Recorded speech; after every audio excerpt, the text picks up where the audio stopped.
жаттығуымызды жасалайық. 1-2 3 Зыряна kuş Sabahçı biz бастаймыз, бірімен еш шашпаймыз. Бәрекелді балалар, енді қазір біз сабағымызды бастамас бұрын топқа бөлініп алайық балалар. Өзіміз, әрқайсымыз өзімізге ұнаған стикерді алайық. Жақсы балалар, ендеше сабағымызды әрі қарай жалғастыру үшін бойынша кім маған келіп, мына жерде отырып жауап береді екен? Қай топтан кім шығады екен? Қане, қолымызды көтерейік балалар, дайын болсақ. Кім дайын бүгінгі сабаққа? Жақсы, барлығымыз дайындалыппыз. Өте жақсы. Ал Гриша тамай келе ғой, айта ғой тапсырмасын. Білімді болу керек. Ғаламшарларды зерттеу мен айналысамын. Жер планетасын зерттеу астроном болу. Жақсы, өте жақсы. Келесі кім сұрақ? Отыра ғой, жауап бере ғой. Бізге тапсырмасы бойынша. Әлем астрономы болуды армандаған ғалымды жақсы көріп көп білім алып зерттеумен айналысу керек. Жақсы, отыра ғой. Келесі үшінші топтан кім жауап береді екен? Жақсы. Кәне, үшінші топтан ал Гриша келе ғой.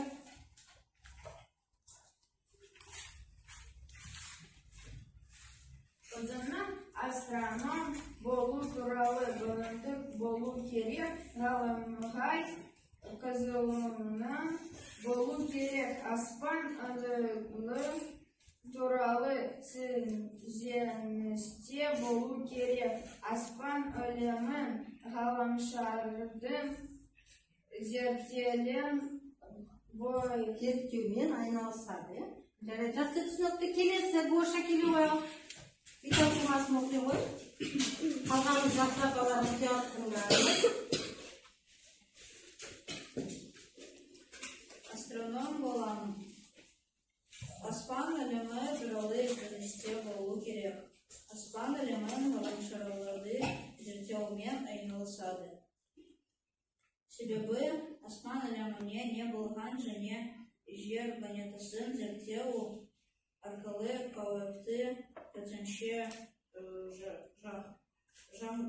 жағдайлардан алаң қалуын қарастырады.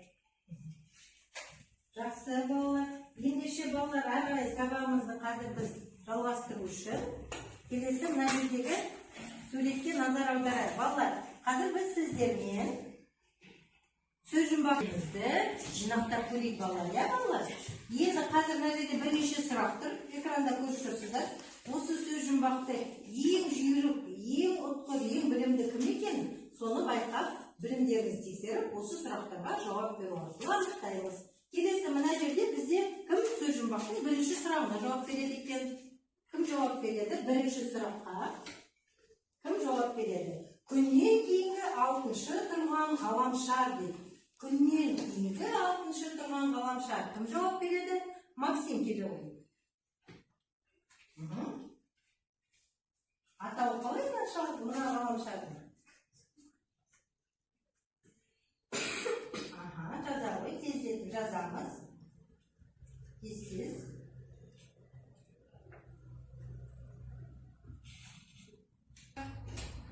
Кім жауап береді? Екінші сұрақ. Мен білмеймін балалар бұл жерде қандай сұрақтар тұрған. Әркім өзінің біліміне сүйеніп жауап береді ғой. Денис ал келе ғой, көрейік. Екінші сұрақты баста, сұрақты көрейік. Екіншісі баса ғой. Ал сұрақты оқа өрге. Денис сұрақты оқайды. Сұрақ не деп тұр? Күннен тұрған ғаламшар. Балалар, күннен кейінгі 7-ші тұрған ғаламшар. Қандай ғаламшар? Міне Денистің жауабы. Так, тексерейік пе бірінші? Әлде мынау мен жібереді. Жақсы. Келесі үшінші сұрақ. Үшті басамыз. Сұрақты оқи ғой. Жарқыраған. Балалар, жарқыраған ең ыстық жұлдыз дейді. Ол қандай жұлдыз? Күн. Дұрыс айтасыздар. Белгі ғой. Жаза ғой. Күн. Бірінші сұрақ. сұрақ тез Маша кешкені. 4-ші сұраққа. Ғаламшар зерттейтін ғалым кім балалар? Астроном. Өте жақсы Маша, дұрыс айтасың. Жаза қой. Қалған бала қарап отырамыз, есте сақтаймыз. Сұрақты оқи қой, 5-ші сұрақты бастың ба? Қайда? 5-ті бастың ба? Бастың ғой, иә? Міне, 5-ші сұрақ. Ғаламшарлардың орналасқан аймағы балалар. Қалай аталады? Міне баса қой. Көл. Алтау, Гриша, күнге ең жақын ғаламшар ғаламшар? Күнге ең жақын тұрған ғаламшар Меркурий. Қой балалар жауабы. Меркурий ең күнге жақын орналасқан ғаламшар балалар. Яғни Гришаның жауабы өте дұрыс. Оны табу үшін біз қазір адасқан буындардан бүгінгі біздің сабағымыздың тақырыбын табамыз. Кім айтады? Алтылеп айта қойшы, қалай?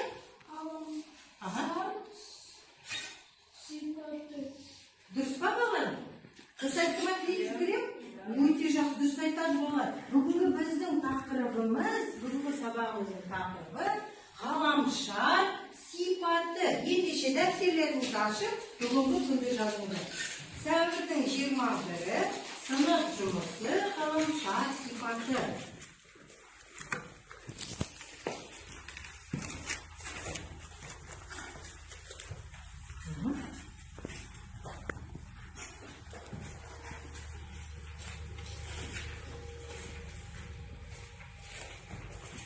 Оқулықта балалар 34-ші бетті ашамыз және бүгінгі күнді тақырыпты жазамыз. Мен бағалайын, жаңа дұрыс сұраққа жауап беріп отырмын. Балаларға мынандай толықтарды алып отырамыз. Дұрыс жауап беріп отырмын. Маша жауап берді. Жауап берді, жақсы. Так, жазып болдық қой, иә балалар? Тақырып жазып болсақ, енді біз жаңа сөздермен танысайық. Балалар, бүгінгі біздің сабағымыздағы екі жаңа сөз бар. Ол күн жүйесі және түзу деген екі сөз. Осыны сөзді дәптерге жазамыз. Енді жазбалар тездетіп, күн жүйесі, түзу деген екі сөздер еді.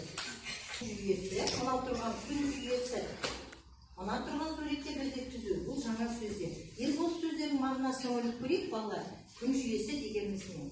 Яғни күн жүйесі, күннен оны айнала қозғалатын 8 үлкен планета. Немесе айтамыз, болып жатқан метеорлық денелерден құралған ғарыштық денелер жүйесін балалар біз күн жүйесі деп атайды екенбіз. Ал түзу дегеніміз бұл екі жаққа шексіз созылған геометриялық фигура. Міне балалар, бұл бүгінгі біздің жаңа тақырыбымыздағы кездесетін жаңа сөздерге байланысты беріліп тұрған анықтама. Енді қазір балалар, келесі тапсырманы орындау үшін сіздердің телефондарыңызға мен тапсырма жүктеймін. Сол тапсырманы орындау үшін әуелі жүктасаңыз, бұл тапсырма жүкпен орындалады. Яғни, осы берілген тапсырмамен сіздер қазір тапсырма былай.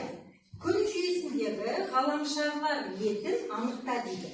Сол тапсырманы орындаңыздар.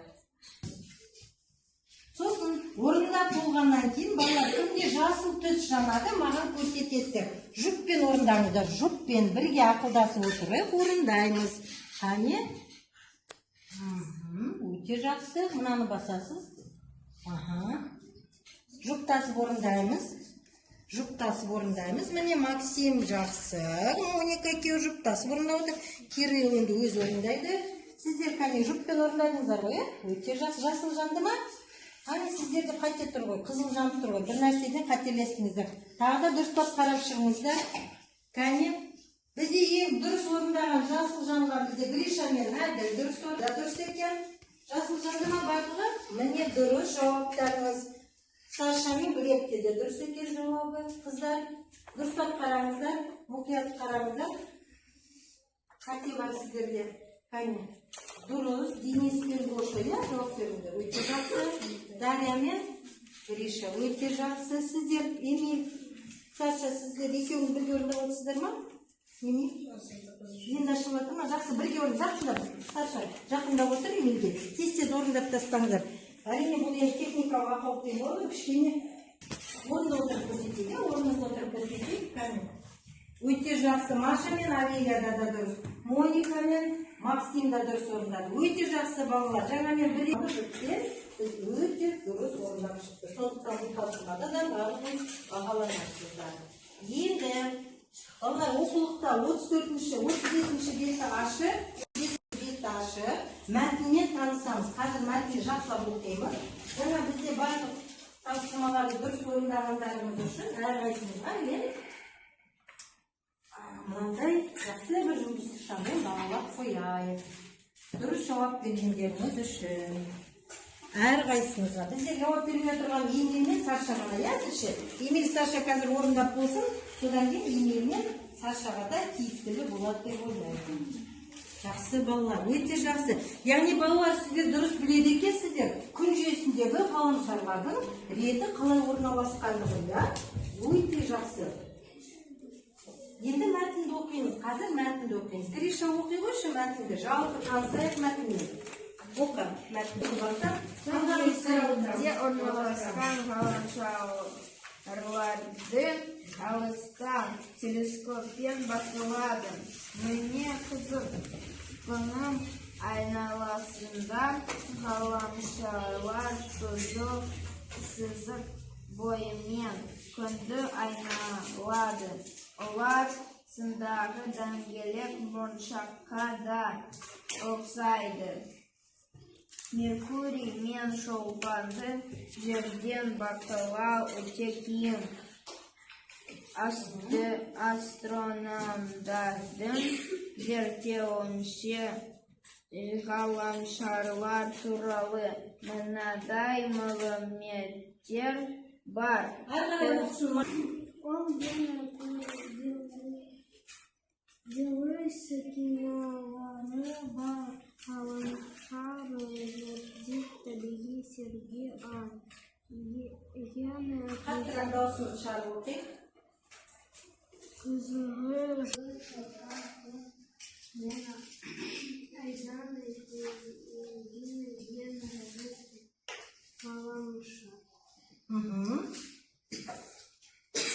Осы мәтінде, беріп тұрған мәтінде бізде жалпы күн жүйесінде орналасқан ғаламшарлардың орналасу реті, оның ішінде біздің ғалымдардың ашқан мәліметтері бойынша бірнеше ақпарат ұсынылған, иә балалар? Мәтінді барлығымыз жақсылап қарап шықтық қой, бір рет оқыдық. Енді қазір тағы да бір рет оқып көрейік, Гриша тамай бастап оқи ғой. Екінші жақсылап мұқият тыңдаймыз балалар. Содан кейін бізде мәтін бойынша тақтада тапсырма ұсынылады. Сондықтан жақсылап мәтінді мұқият тыңдап әрі оқып отырамыз. Гриша оқи қойшы. Жүзінде орналасқан ғаламшарларды алыстан телескоппен бақыладым. Мне қызық. Күннің айналасында ғаламшарлар сызық. Күнайдың шамамен 6 сызығы бар. Ол ең қалың сақиналары бар ғаламшар. Жердің табиғи серігі ай. Ең қызығы шолпан балық ғаламшарлар айналатын жаққа сері айналады шолпан. Тақтаға қараймыз.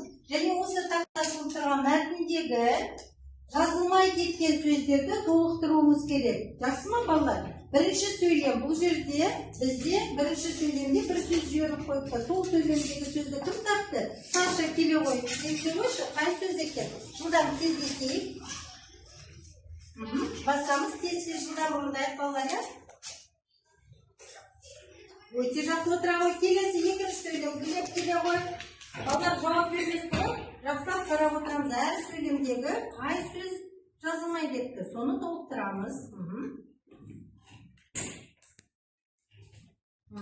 Дұрыс. Отыра ғой, тездетіп орындайық балалар. Үшінші кел ал әділ тез. Осы сымдағы дөңгелектер не нәрсеге ұқсайды екен? Не нәрсеге ұқсайды? Әділ, не нәрсеге ұқсайды? Дөңгелек не нәрсеге ұқсайды? Жақсы. Келесі төртінші Кирилл келе ғой.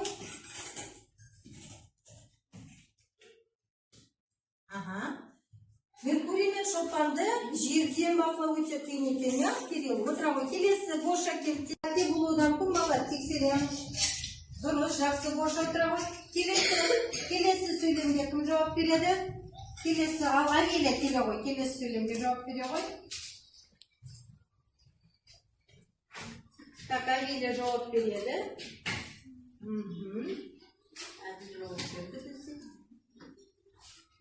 Жауабы қалай екен? Еға Денис ал келе ғой, көмектесіп жүре ғой. Қайсы жауабы, Денис? Қайсы? Мәлімет. Біз қайсы жауап беріп тұрмыз? Мынау ғой, дұрыс мәліметтер бар екен ғой. Мен басқа нені қарап тұр екен сөйлемді. Жақсы. Ал келесі сөйлем, ол ең күрделі. Неге жатады? Кім жауап? Ал Моника келе ғой, жауап бере ғой. Денис. Өте жақсы. Не деп жазып тұр сонда? Қандай екен жауабы? Сакиналар. Өте жақсы отыра. Өте жақсы. Маша жауабы өте жақсы. Шолпан деп Маша да дұрыс жауап берді. Келесі кім жауап берді? Ал Емел келе ғой. Емел жауап бере ғой. Емел өте жақсы жауап берді. Емелді бәрекелді, жарайсың. Дұрыс жауап бердік па?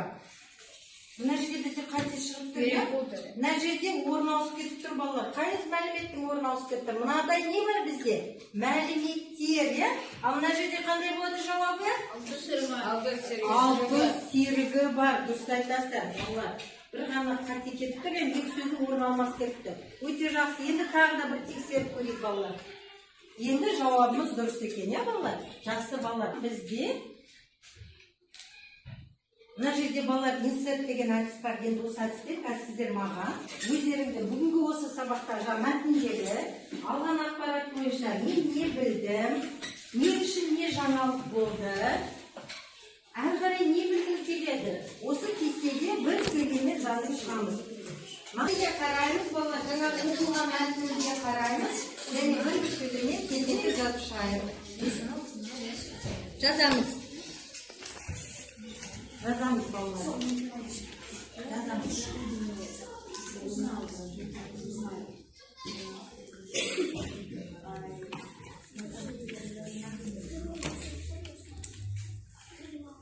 Берілген бүртіп алу кестесіне кім қандай сөйлем жазды? Кім қандай сөйлем жазды? Балалар, Гриша жазды. Топ ақылдасыңдар ғой, топпен ақылдасың. Жақсы, Гриша оқи ғой, қалғанын жинаймыз. Маған күндің табиғи сыры ай. Өте жақсы. Таныс, маған таныс, Жаңа бұлдың. Қонырқайдың шамамен алтын сырығы бар. Өте жақсы. Білгім келеді. Ол ең күрделі сакиналары бар ғаламшар.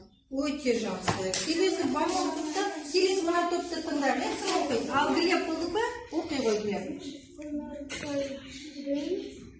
Қонырқайдың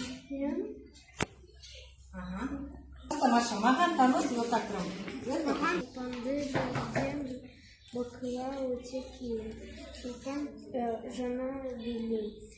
Шолпан күн мен айдан кейінгі ең жақын Моника оқысын шыққаны. Моника тыңдап көрейік. Моника оқы.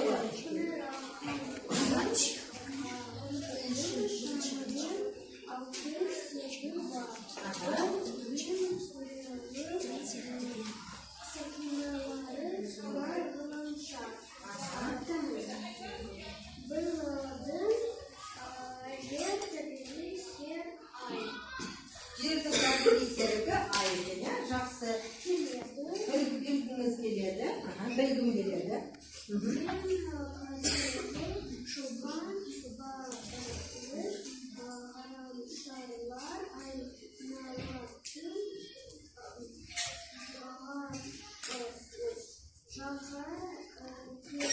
айналады. Шолпан күн айдан кейіннен ажарып. Жақсы, әрі қарай жетеді. Жерден бақылау өте қиын. Қонырқайдың шамамен алты серігі бар. ол ен күрделі сакиналары бар ғаламшар. Тыныс. Ай жер сирегі. Жаңа білдім. Қоңырқай шамамен 6 сирегі бар. Жылғым келеді. Күн жүйесінде орналасқан ғаламшарды алыстан телескоппен бақыладым. Сіздер жалпы ақпаратпен бөлістіңіздер, оны мен қазір жинап қалғандарымыздың парақтарын тексеремін. Қазір келесі тапсырма. Бізде балалар 5 сөз беріліп тұр. Мына берілген 5 сөзде тапсырма 5-ші тапсырмадағы балалар берілген телескоп, ғаламшар, кеңістік, ғылым, тозаң деген осы берілген сөздерден қазір біз стектік жалғауларын жалғау арқылы түрлендіруіміз керек балалар. Жақсы ма?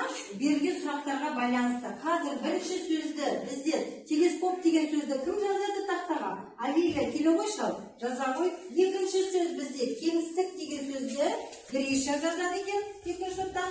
Ал тағы да бізге ғаламшар деген сөз алып тұр, оны Гриша жазсын. Жақсы, келіңіздер тақтаға. Мен сіздерге мына тақтаны былай бөліп тастайын, балалар, бір-бірлеріңізге кедергі жасамау үшін. Осы жерге сызып жазайық. Үш сөзді. Осы 3 бағанға 3 сөзді жазып шығамыз балалар. Қалғанымыз дәптерге орындаймыз. Дәптерге жазамыз. Және бірінші болған бала, дәптерге орындалған болған бала, қол көтеріп маған оқуларыңызға болады.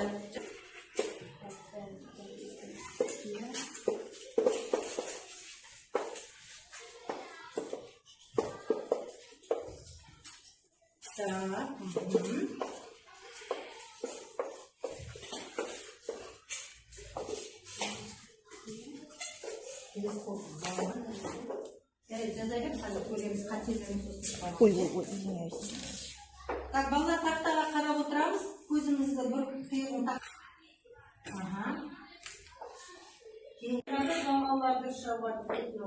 Келесі бізде қалды Гриша мен Авелия.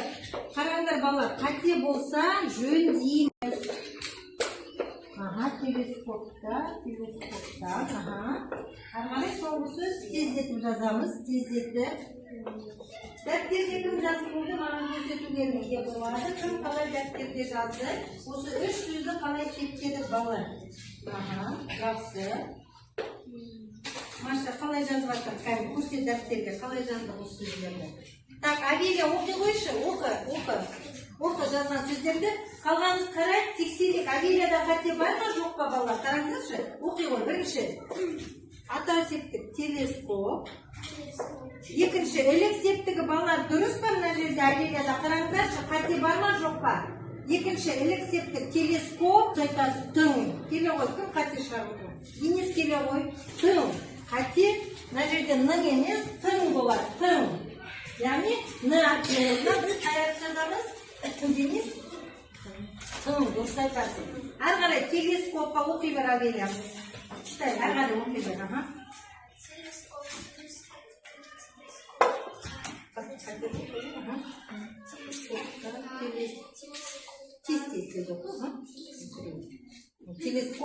Телескоп мен дейді балалар. Вот, Денис, дұрыс айтасың. Телескоп пен жөнде қатеңді Авелия. Молодец, жарайсың. Денис, өте жақсы сөзді жазып аяқтаймыз. Кім жазды ол сөздерді маған көрсетсін. Ғылым, тозаң деген сөздерді. Так, Гриша оқи ғой. Кеңістік. А Гришаның қатесі кім шығарады? Бізде қате бар. Деген сөзді тез. Келесі қарайық. Қай жерде қате кетті? Жөн дейміз, ретін сақтауымыз. Кеңістік. Кім айтты? Гриша тек жөнде. Денис отыра тұр. Гриша дұрыс айтып тұр. Кеңістік. Өтіп сүртпей ақ үстіне сызып қойдың ғой? Үстіне сразу можно писать. Кеңістік. Кеңістік. Слово кеңістік. Правильно. Видишь, орысша? Руками стирай. Кеңістікке, дұрыс. Келесі. Кеңістіктен. Мына жерде кеңістікте сен дұрыс жазды Гриша өзі. Кеңістікпен соңғысы. Гриша бір жерде қателесіп тұр, бізде ретін сақтамай тұр, іліксектігінде ол басқаша жазып тұрды. Мынау тақтада орындаған жалғаулар, сеттік жалғаулардың ретін тағы да тексереміз және тақырыппен байланыстырамыз. Мына жерде мен қазірге тапсырма беріп тұрмын. Мына жерде нумерациясымен берген нөмірі бар. Қаламшарларды рет-ретімен жазып шығамыз. Бірінші, екінші қай ғаламшар, үшінші, төртінші бүгінгі сабағымызға байланысты ғаламшарлардың ретін жазамыз. Ол үшін сіздерге мынандай ақпарат беремін, мына ақпараттың үстіне пирамида жасап жазамыз. Атауларды жазып шығамыз. Дұрыс нөмірге сәйкес ғаламшарға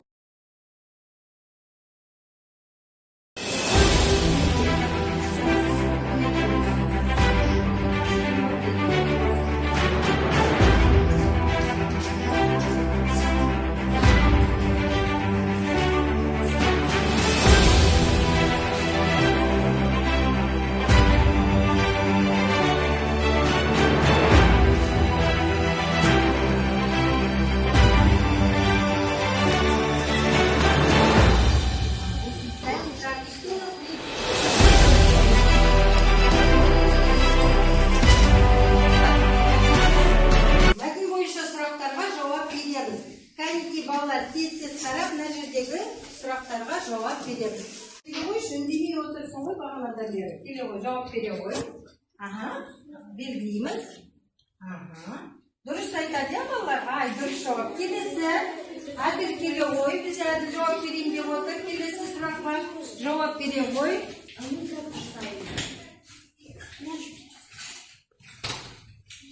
Келесі үшінші сұраққа кім жауап береді? Келе ғой, Денис келе ғой, жауап бере ғой. Мен сіздердің жауаптарыңыз, әрбір жауаптарыңыз балалар бағалап жатырмын доппен. Сондықтан сабақтың соңына қарай сіздердің белсенділіктеріңіз анықталады. Жақсы. Келесі кім жауап береді? Келесі Кирилл Карабицын келе ғой, жауап бере ғой. Сұрақты оқимыз, мұқият және жауап береміз. Кім жауабын біледі, жауап беріп отырамыз. Жақсы. Келесі Маша екен жауап бере ғой. Дұрыс екен балалар. Тағы да келесі сұрақ. Келесі Гриша келе ғой. Келесі Гриша келе ғой. Ғаламшар зерттейтін адам дейді бізде. Глеб келе ғой. Глеб кеш. Ғаламшар зерттейтін адам кім бізде? Глеб. Астроном дейді, балалар. Дұрыс. Ал енді тексерейік. Барлық жауаптарыңыз дұрыс екен. Өте жақсы балалар. Бүгінгі сабақта біз сіздермен жалпы ғаламшар сипаты тақырыбы бойынша ғаламшарларға тән ерекшеліктер барлығын анықтап зерттеп болдық. Ендеше балалар, қазір сіздер кері байланыс ретінде маған бүгінгі сабаққа байланысты түсінгендеріңіз барлығы түсінікті болды деген балалар мына жерде. Кішкене сұрақтар бар деген балалар, немесе кішкене қиындықтар туындады деген балалар мына жерде белгілейміз. Және маған түкте түсініксіз болған жоқ, бәрінде түсінген жоқпын, дұрыс түсінген жоқпын деген балалар үшінші планшетке белгілеп. Бағана қолдарыңыздағы цифрларыңыз бар ғой, соны апарып ана жерге белгілейміз. Бүгінгі сабаққа байланысты әрқайсыңыз өздеріңіздің бүгінгі сабаққа байланысты түсіндім, түсінбедім, мүлде түсінбедім деген белгілерді қойып жатырмыз. Жақсы. Балалар, бүгінгі сабақ бойынша қазір біз сіздерді енді бүгінгі сабақтың қорытындысы бойынша бағалаймыз. Бізде бүгін сабақта өте жақсы қатысқан Тамай Гриша бізде 9 ұпай жинап отыр. Сонымен қатар Маша жаман емес, жақсы. Глеб бізде Тенцер Глеб 7 ұпай жинап отыр. Войтенко Денис бізде жинап отыр 6-7-8 ұпай. Шагвалиева бізде 6 ұпай. Ары қарай кеттік. Өте жақсы қатысқан Моника Пайкидзе де өте жақсы балалар 8 балл. Шлегель Гриша да 7 балл. Власов Максим, Богданова Саша, Карабицын Кирилл және Плетение Саша кішкене сабаққа белсендірек қатысуымыз керек. Қалған балалардың барлығы бүгінгі сабақта өз бағаларын алып, сабақ мәресіне жетті деп ойлаймын. Жақсы балалар, енді бүгінгі біздің сабағымыз бойынша үйге берілетін тапсырма балалар, оқулықтағы балалар нөмірі 5-ші тапсырманың А тапсырмасын үйде орындап келеміз. Дәптерімізді ашып жазайық. Үйге тапсырма жазамыз. Так, балалар, бүгінгі сабағымызды аяқтадық. Сонымен сау болыңыздар.